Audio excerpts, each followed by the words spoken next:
तो ये बताइए आप, सनातन धर्म क्या है?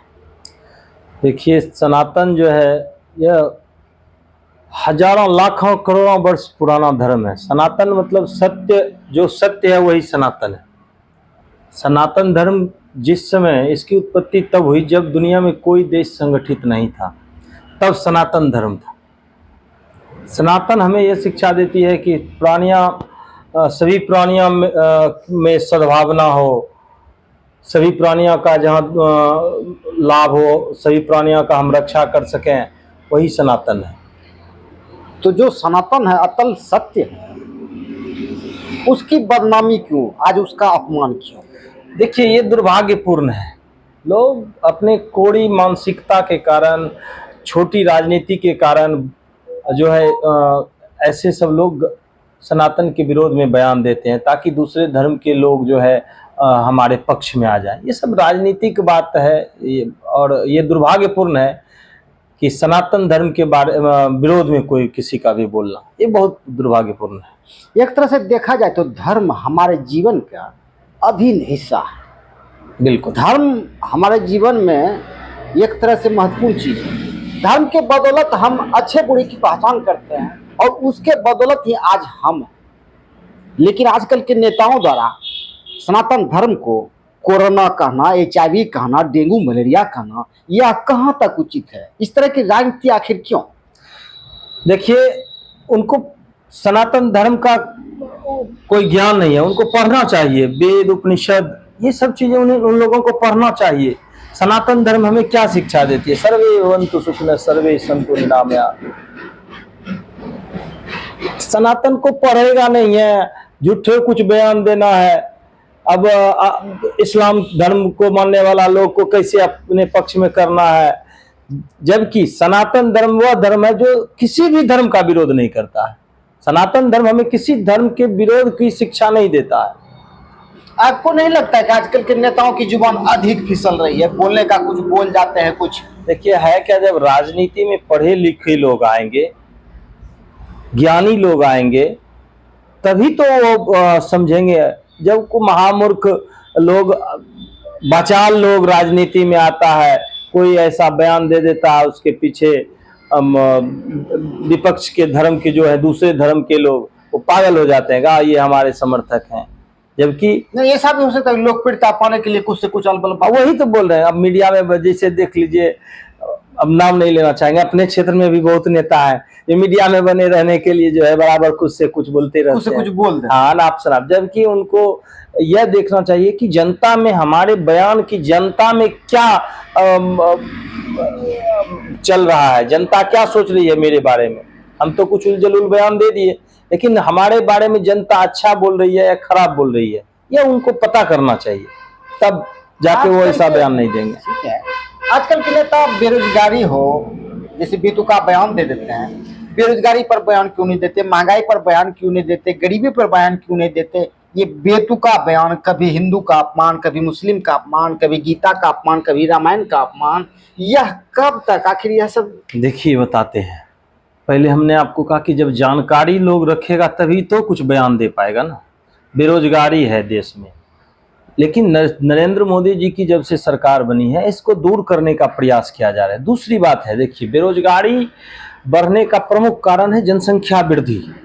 जनसंख्या की बहुत तेजी से वृद्धि होते जा रहा है। उस स्थिति में उस अनुपात काम सृजन नहीं हो पा रहा है। अगर संतुलन बनाना पड़ेगा, जनसंख्या वृद्धि को संतुलित करना पड़ेगा।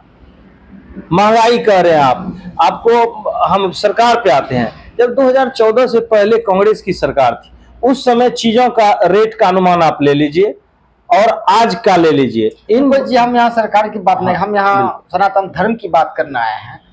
जिन नेताओं की जुबान फिसल, एक तरह से वाचाल नेता, इस तरह के नेताओं को वाचाल नेता कहेंगे। बिल्कुल, इसके लिए आप क्या संदेश देना चाहेंगे इसी नेताओं? देखिए, हम ऐसे लोगों को कहना चाहेंगे कि जिसके बारे में आप नहीं जानते हैं उस पे कुछ ना बोलें।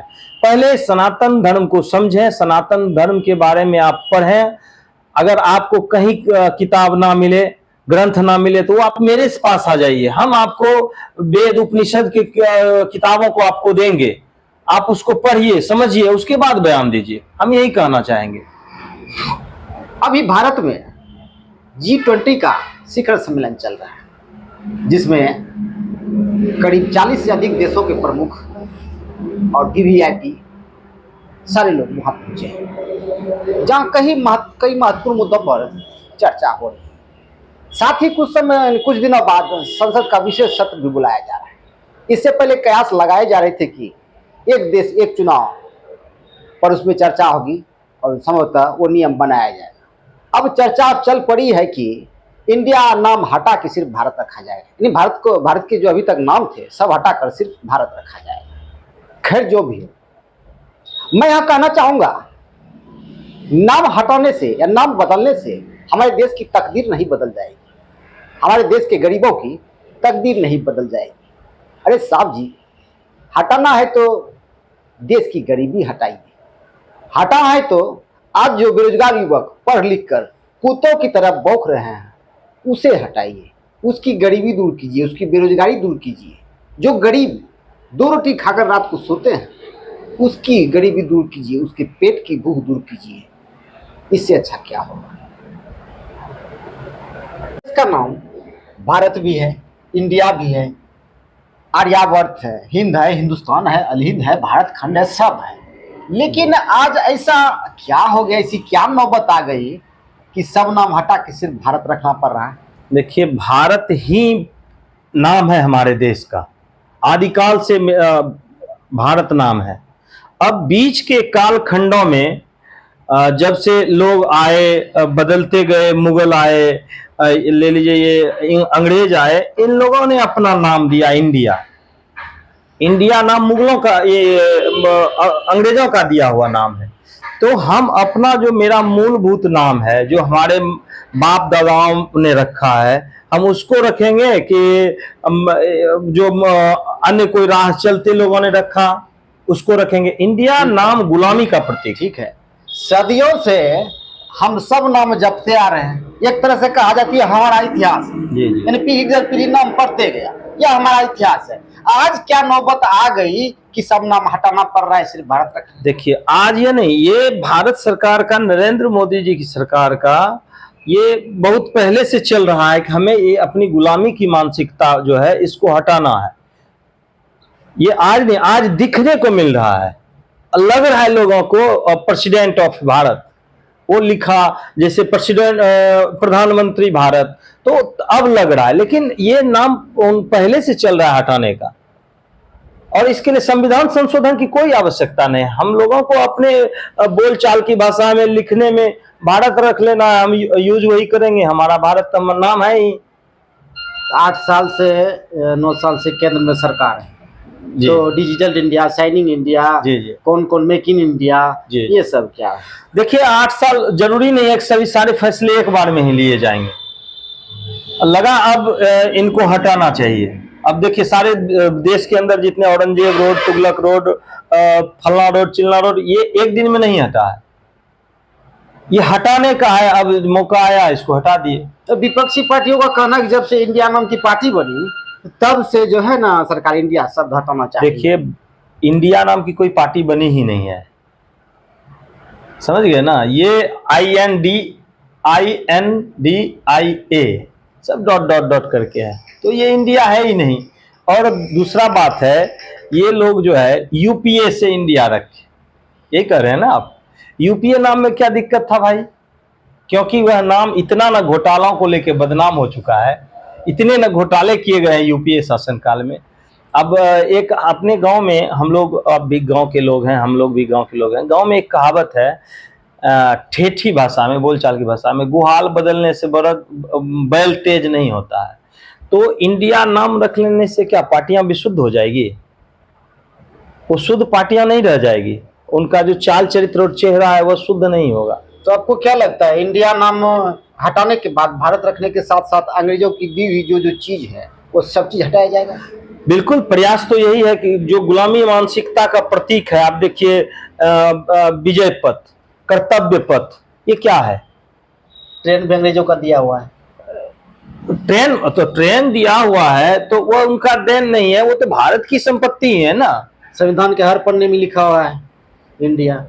तो उसको चेंज आधार किया कार्ड भी जाएगा, लिखा हुआ इंडिया, सब चेंज किया जाएगा, पैन कार्ड भी लिखा है बिल्कुल इंडिया। सब चीज बदला जाएगा, ठीक है, सब धीरे धीरे बदला सब जाएगा चेंज किया जाएगा जी। अब ये बताइए, इसे चेंज करने में 1400 करोड़ से अधिक रुपये खर्च होगा, वो किसका पैसा खर्च होगा? कोई रुपया खर्च नहीं होगा इसमें। खर्च होगा,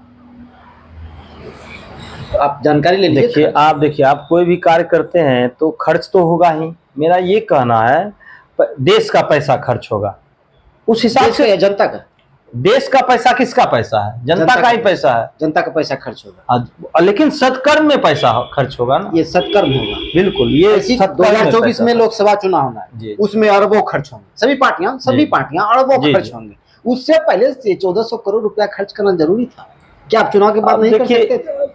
तो चुनाव के बाद ही होगा, ये कहाँ करें आज ही पैन कार्ड बदला जा रहा है, इसको धीरे धीरे बदला जाएगा। बस दूसरी बात है कि आप कोनो चीज ले लीजिए, फैसला जो नरेंद्र मोदी जी जो फैसला राष्ट्र हित में करते हैं उस सब फैसलों का विरोध किया जाता है यूपीए के द्वारा। है कोई ऐसा फैसला है जिसका वो विरोध ना किए हो? राम मंदिर क्या जरूरत नहीं था, आप कहिएगा राम मंदिर क्यों बनवाए? आप कहिएगा 370 धारा हटाने में बहुत सारे फोर्स को लगाना पड़ा, क्यों हटाए? पैसा तो आप कोई निर्णय लीजिएगा तो पैसा तो खर्च होगा ही। खैर पार्टी